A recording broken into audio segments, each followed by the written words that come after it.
E hoje a Polícia Federal cumpriu mandados de busca e apreensão na segunda fase da Operação Fair Play, que investiga aquele grupo empresarial suspeito de aplicar o golpe do empréstimo em pelo menos 5 estados do país. Gente, só aqui em Manaus são mais de 200 vítimas. Um prejuízo milionário. Fred Rocha tem os detalhes para a gente sobre essa segunda fase da operação, sobre as prisões. Vai relembrar também para a gente, né, Fred, como é que esse grupo agia, quantas vítimas foram feitas e esse trabalho da PF continua, né? Muito boa tarde para você. Muito boa tarde, Natália. Boa tarde para todo mundo que acompanha a Amazonas. Qual o trabalho da Polícia Federal continua? Prova disso é que hoje foi deflagrada essa segunda fase da Operação Fair Play, que tem o objetivo de desmantelar esta organização criminosa que enganou muita gente. Você já adiantou, aqui em Manaus são mais de 200 vítimas, é um número estimado. Hoje, a Polícia Federal cumpriu 2 mandados de busca e apreensão aqui na capital amazonense, além da indisponibilidade de bens dos investigados e 2 carros de luxo apreendidos.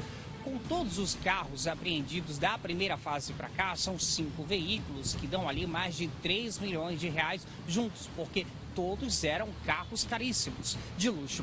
Um dos veículos, inclusive, Natália, foi abandonado nas proximidades da Superintendência da Polícia Federal daqui do Amazonas, ali no bairro Dom Pedro, na zona centro-oeste da capital amazonense. A Polícia Federal recebeu essa denúncia e chegou até lá e encontrou o veículo sem as placas, sem a chave de ignição. Por conta disso, um guincho foi chamado até o local para remover o veículo até a Superintendência da Polícia Federal. Quem deixou o veículo ali quis se desfazer deste carro, que inclusive está no nome de um dos investigados, ou seja, de uma das pessoas, daquelas que são alvo da investigação. Esse carro, então, está no nome dessa pessoa.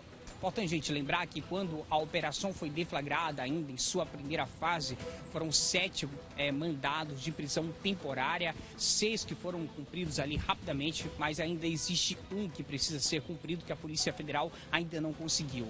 Os mandados foram cumpridos não só aqui em Manaus, como em outras regiões do país, como em Curitiba, em Guarulhos, no estado de São Paulo, Guarulhos, Curitiba, lá no Paraná.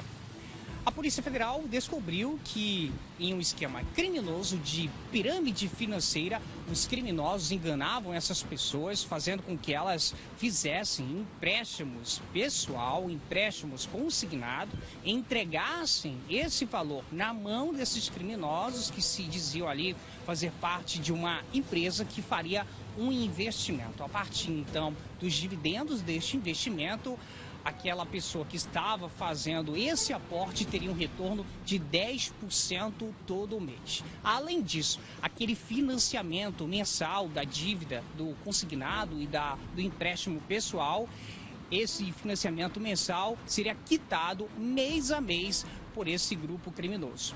Ao término de 12 meses, esse grupo, então, iria até o beneficiário do dinheiro e iria perguntar se ele gostaria de renovar, ou seja, que essa dívida continuasse sendo quitada mês a mês e ele recebendo 10% de dividendos, ou se, de repente, a pessoa estava decidida a que a dívida fosse paga de uma vez só. Assim, o grupo pretendia pagar de uma vez só aquela dívida e aí finalizava o contrato.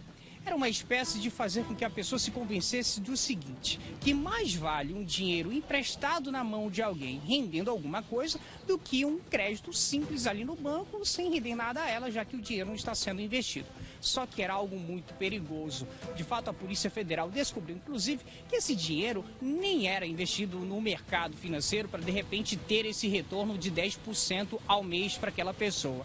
O retorno nos primeiros meses até vinha, mas ele era oriundo dessa pirâmide. Quem estava entrando no topo pagava quem já tinha entrado no negócio. Até que começou a atrasar o pagamento daquele financiamento mensal. Quem estava com o nome sujo começou a ficar preocupado, parou de receber os 10% dos dividendos e aí procurou o grupo. Aí o grupo se dispersou, cada um foi para um lado diferente. O escritório da suposta empresa que funcionava aqui no Vieira Alves fechou do dia para a noite, fizeram a mudança durante a madrugada. Um dia antes da Polícia Federal deflagrar a primeira fase da operação, um dos membros dessa quadrilha tirou 500 mil da conta de forma repentina. Ou seja, eles já estavam se preparando para fugir. Importante mencionar que desses 7 que são cabeça dessa quadrilha, existem 2 de destaque que são de São Gonçalo, no Rio de Janeiro. São pessoas que já trabalharam em financeiras, sabem como tudo isso funciona. Inclusive, ali aquela área no Rio de Janeiro é conhecida pelo mercado de bitcoins. Mas, nesse caso, nem vem a ser exatamente isso, porque não havia sequer esse investimento, como a gente mencionou.